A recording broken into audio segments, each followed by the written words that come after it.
ามแลตะเวนแดงลับดงตึกสูงใจลอยอยู่ในเมืองกรุงไปถึงทิวทุ่งท้องนาคือทอดแม่พ่อ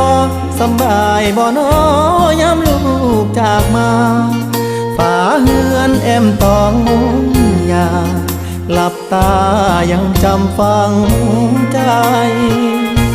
มาอยู่เมืองไกลบ่อุ่นใจคืออยู่บ้านเฮาหาปลาหน้าหวานเกี่ยวข้าวของขึ้นเหล่าลาบขมต้มไก่หนาวหมอกจางจางไอดินกลิ่นฟางยังค้างในใจหอมเอ่ยหอมกลิ่นเข้ามา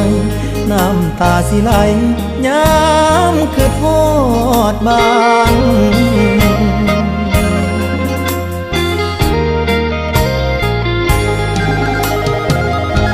คือทอดเพื่อนสานป่านนี้เป็นจังใดน้องขอเพิ่นไว้ก่อนเด้อพ่อมีท่อกสกองทุนหมู่บ้านยังหาบ่ได้ค่าแรงจากนายใช้วันต่อวัน